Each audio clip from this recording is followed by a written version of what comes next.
안녕하십니까, 장수연 원장입니다.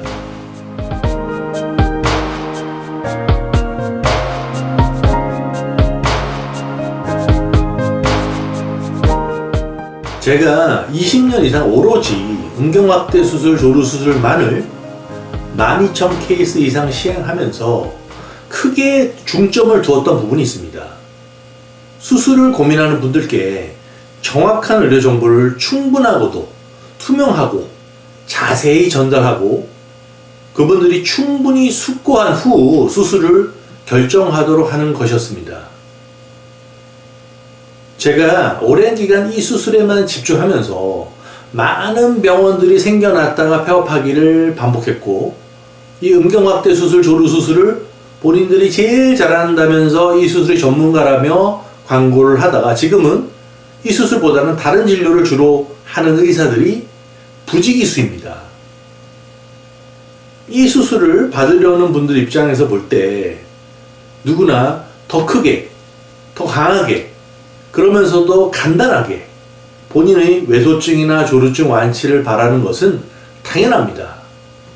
문제는 이런 심리를 이용해서 과장된 마케팅을 하고 책임을 지지 않으려는 병원, 의사들이 많아 뒤늦게 저를 찾아오는 분들이 적지 않아 무척 안타깝습니다.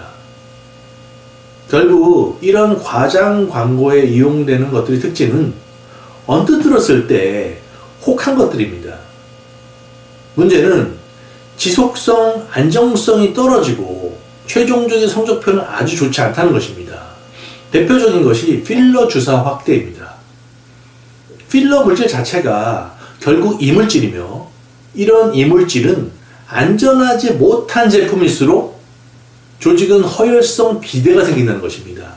안전한 필러 제품은 90에서 100% 이상 흡수되어 없어지는 것이 공식 자료입니다. 제품에 따른 차이가 있지만 조직의 허혈성 비대가 생기는, 즉 조직들이 늘어져서 점점 커지는 필러일수록 오히려 순도가 떨어지고 싼 제품들이 많습니다. 예전에 선풍기 아줌마라고 해서 필러를 얼굴에 반복적으로 맞으면서 얼굴이 엄청나게 커진 것이 화제가 된 적이 있습니다. 좋은 제품도 피부나 조직이 늘어나지만 싼 제품들의 경우에는 피부나 조직이 훨씬 더 늘어집니다.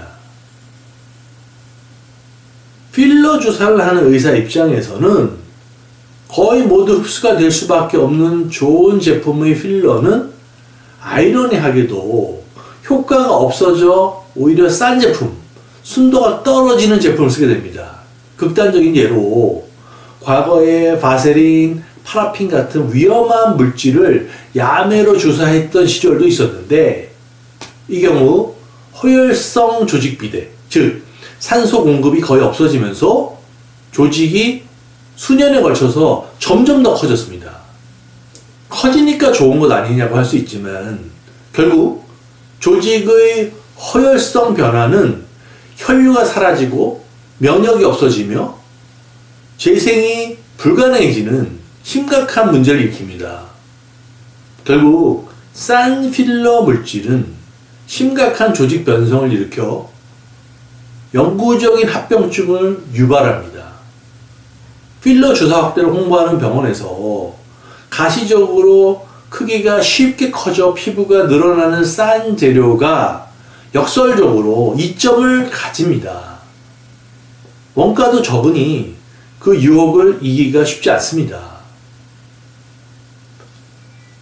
허혈성 비대는 당장 커지는 듯 보이지만 상당히 위험합니다. 따라서 필러라는 시술 자체가 안전한 재료를 선택하는 것이 구조적으로 어렵다는 것이 문제입니다. 물론 음경이라는 장기는 기본적으로 필러가 맞지 않습니다. 발기 시 단단함이 없어지고 좌우 모양, 불균형, 뭉침, 울퉁불퉁함 등은 2차적인 컴플렉스를 양산합니다. 여기서 또 다른 문제가 발생하는데, 이런 간단하게 수술 없이 확대를 시킨다라는 광고를 하는 병원에서는 진피라는 경쟁 수술 방식을 깎아내려고 합니다. 하지만 미국과 같은 의료 선진국이나 세계 성기능학회, 유럽 성기능학회, 북미 성기능학회 같은 음경확대 수술의 정식 검증 무대에서는 오로지 진피만을 인정합니다. 주사 방식?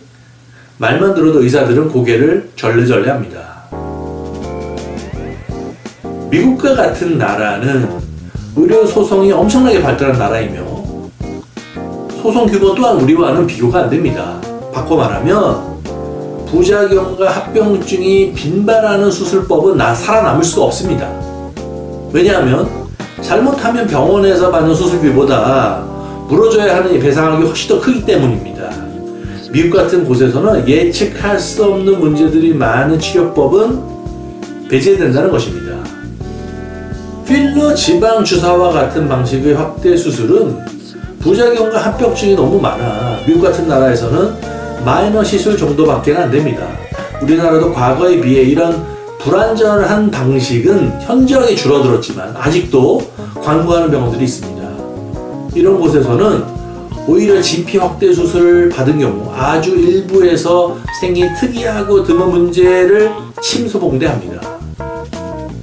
일부 경험이 적거나 시술력이 떨어지는 의사들이 만든 봉합부 흉터들을 마치 흔히 생기는 것처럼 과장해서 말하고 필러 주사를 유도합니다. 어떤 방식의 수술이든지 특히 진피 음경확대 수술에서도 실력이 떨어지는 의사들이 있고 과장 광고를 하면서 시술은 기본도 안 되어 부작용을 만들어내는 경우들이 적지 않습니다. 진피 수술을 했던 경우에 또 진피를 넣거나 진피와 필러, 진피와 분말 주사를 동시에 넣는다. 또는 진피를 아주 두꺼운 걸로 독종 공고를 받아서 넣는다는 식의 말도 안 되는 과장 광고를 하는 의사들도 있습니다. 실제 부작용 등을 주로 만드는 의사는 이런 과장 광고로 운영하는 경우들입니다. 시골적으로 절개를 하더라도 제대로 수술을 할 경우 흉터는 모두 깨끗해지고 얇게 한 줄만 남고 음모에 다 가려집니다. 단단하게 당기는 것도 5개월이면 모두 부드러워지며 언제 수술을 받았냐는 정도로 자연스러워집니다. 제가 수술을 집도했던 케이스를 보면 생창이 다 된 후 선천적으로 원래 음경이 컸던 것이 아니냐 할 정도로 결과는 자연스럽고 수술 효과 또한 좋습니다. 결론적으로 정답은 국제성기능학회나 미국과 같은 까다로운 나라에서 시행하는 수술법입니다. 그게 바로 진피 확대, 동종 진피 확대 수술입니다. 필러로 확대 수술을 한다는 것은 넌센스입니다. 1차원적인 광고로 유인하는 것이 필러 확대이며 진짜 양심적인 전문가라면 이걸 추천할 수가 없습니다. 오늘은 왜 미국이나 국제성기능학회에서는 필러는 인정받지 못하고 모두 진피 확대 수술만을 시행하는지를 말씀드렸습니다. 마지막으로 좋아요와 구독 버튼을 꼭 눌러주시기 바랍니다. 감사합니다.